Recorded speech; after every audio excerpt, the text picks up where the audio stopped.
3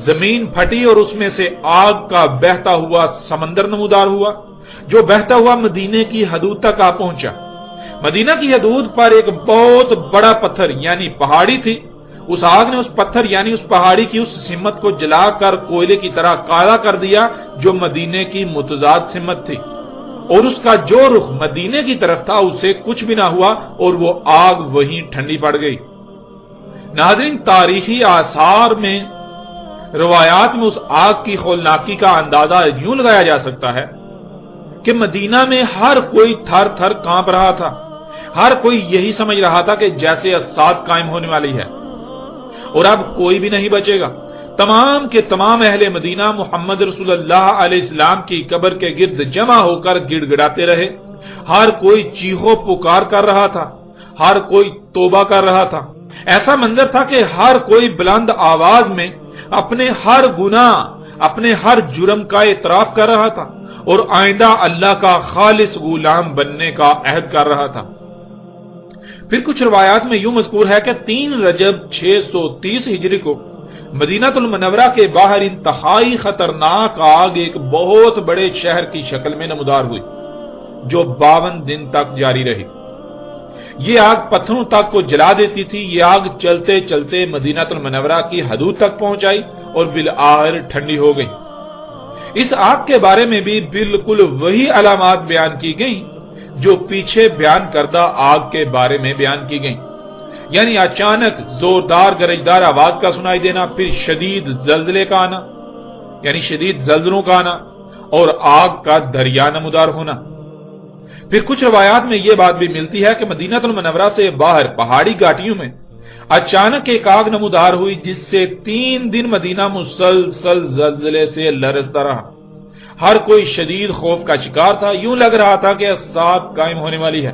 اور اب کوئی بھی نہیں بچے گا۔ وہ آگ دریا کی طرح بہتی تھی، کئی دن تک مسلسل بہتی رہی اور بالآخر ٹھنڈی ہو گئی۔ اس طرح ناظرین، روایات میں عمر فاروق رضی اللہ تعالیٰ عنہ کے دور حکومت کا واقعہ بھی ملتا ہے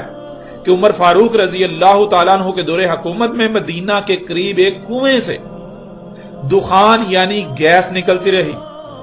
دھواں اٹھتا رہا۔ پھر ایک دن اچانک زوردار گرجدار آواز سنائی دی جس سے مدینے میں زلزلہ آیا اور وہاں سے آگ نکلی جو مدینہ کی متضاد سمت میں بہتی رہی اور پھر بعد میں ٹھنڈی پڑ گئی۔ یہاں ناظرین یہ بات واضح ہے کہ عمر بن خطاب رضی اللہ تعالیٰ عنہ کے دور حکومت میں نکلنے والی آگ اور زلزلہ، یہ دونوں واقعات بیک وقت رونما ہوئے، مگر انہیں 2 مختلف واقعات بنا دیا جاتا ہے۔ حالانکہ حقیقت یہ ہے کہ 2 مختلف واقعات نہیں ہیں، یہ ایک ہی واقعہ تھا۔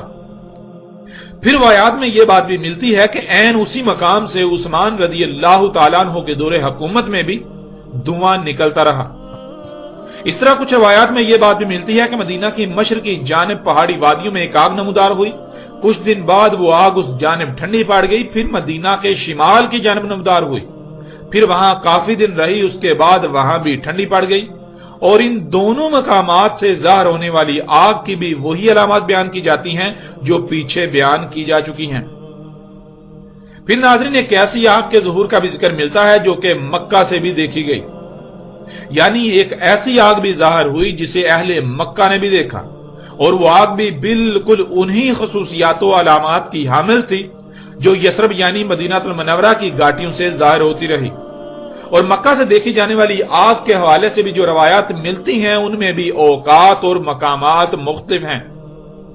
لیکن مکہ سے مختلف اوقات و مقامات سے دیکھی جانے والی آگ کو بھی وہی واقعہ سمجھ لیا گیا جو کہ یثرب یعنی مدینہ المنورہ سے منسوب ہے۔ اب ناظرین یہ بات یاد رکھیں کہ نہ صرف یہ سب الگ الگ واقعات ہیں بلکہ یہ الگ الگ اوقات میں اور الگ الگ مقامات پر وقوع پذیر ہوئے، لیکن آج تک ایسا کیا جاتا رہا کہ آگ والے تمام واقعات کو ایک ہی واقعہ بنا دیا گیا جو ایک ہی واقعے کے 2 مختلف پہلو تھے، یعنی عمر فاروق رضی اللہ تعالیٰ عنہ کے دور حکومت میں نکلنے والی آگ اور زلزلہ، انہیں 2 مختلف واقعات بنا دیا گیا۔ اب سوال یہ پیدا ہوتا ہے کہ آخر ایسا کیوں کیا گیا؟ تو اس کا جواب ناظرین یہ ہے کہ ایسا کرنے کی 2 وجوہات تھیں۔ ان میں پہلی وجہ یہ تھی کہ محمد رسول اللہ علیہ السلام نے کہا تھا کہ الساعۃ کی آخری 10 علامات و اشراط میں سے ایک آگ ہے، جس کا ذکر بہت ہی تفصیل کے ساتھ گزشتہ ایک ساتھ میں گزر چکا۔ تو ناظرین، شروع سے ہی ایسا ہوتا ہوا چلا آ رہا ہے کہ جب بھی دنیا میں کوئی اہم واقعہ وقوع پذیر ہوتا ہے تو مختلف شخصیات اس واقعہ پر روایات کو منطبق کرتی ہیں۔ قرب قیامت الساعۃ جس آگ کا ظہور ہونا تھا جو کہ الساعۃ کی علامات و اشراط میں سے ایک ہے، اس سے متعلق تمام روایات کو منطبق کرنے کے لیے ان تمام واقعات کو ایسے بیان کیا جاتا رہا کہ جس سے واضح طور پر یہ تاثر ملے کہ یہ ایک ہی واقعہ ہے، یعنی جو آگ ماضی میں ظاہر ہو چکی وہ ایک ہی بار ظاہر ہوئی، اور وہ یہی آگ تھی جو الساعۃ کی سب سے بڑی اور آخری علامات و اشراط میں سے تھی۔ اور ناظرین، دوسری وجہ جو آگ کے ظہور کے مختلف واقعات کو ایک ہی واقعہ ثابت کرنے یا ایک ہی واقعہ ہونے کا تاثر دینے کی وجہ بنی، وہ یہ تھی کہ ان تمام واقعات میں ظاہر ہونے والی آگ کی خصوصیات میں مماثلت، یعنی جہاں سے بھی جس وقت بھی وہ آگ ظاہر ہوئی تو اس کی جو علامات بیان کی گئیں ان میں نہ صرف مماثلت تھی بلکہ بالکل ایک ہی جیسی علامات بیان کی گئیں، لیکن اوقات مختلف بیان کیے گئے۔ یوں مفسرین اور دانشور حضرات نے یہ سمجھا کہ آگ ایک ہی ہے، ایک ہی واقعہ ہے، ایک ہی آگ کا ذکر کیا جا رہا ہے، اور مختلف اوقات کا ذکر یا تو مورخین کی غلطی ہے یا پھر مختلف راویوں کے ہونے کی وجہ سے اوقات میں رد و بدل ہو گئی۔ یوں اوقات اور مقامات کو غلطی سمجھ کر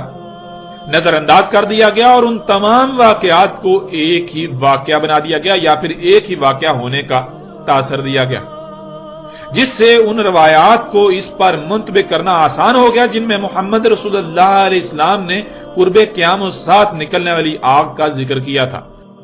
جو کہ الساعۃ کی سب سے آخری اور بڑی علامات و اشراط میں سے ایک تھی۔ پھر اسی کے حوالے سے پیدا ہونے والے سوالات کا دروازہ بند کرنے کے لیے ان تمام واقعات میں ظاہر ہونے والی آگ کو دیومالائی قصہ بنا دیا گیا کہ وہ آگ پہاڑوں اور پتھروں کو تو جلا کر پگھلا دیتی تھی مگر درختوں کو کچھ بھی نہ کہتی تھی۔ وہ آگ کا ایک دریا تھا جو میلوں لمبا اور چوڑا تھا مگر مدینے میں اس کی وجہ سے ٹھنڈی ہوا چلتی تھی۔ یعنی ناظرین، ہر سچ کے ساتھ ایک جھوٹ بھی ملا دیا گیا، اور ایسا اس لیے کیا گیا کہ اگر کسی کے ذہن میں اس آگ کے متعلق کوئی سوال پیدا ہو، مثلا اگر ایک ایسی ظاہر ہوتی ہے جو پہاڑوں اور پتھروں کو جلا دیتی ہے، انہیں پگھلا دیتی ہے، جو میلوں لمبی اور چوڑی ہے، ایسے بہتی ہے جیسے دریا بہتا ہے، سمندر کی مانند ہے، تو آخر وہ اتنی غیر معمولی آگ کہاں سے گئی؟ اس کی وجوہات کیا تھیں؟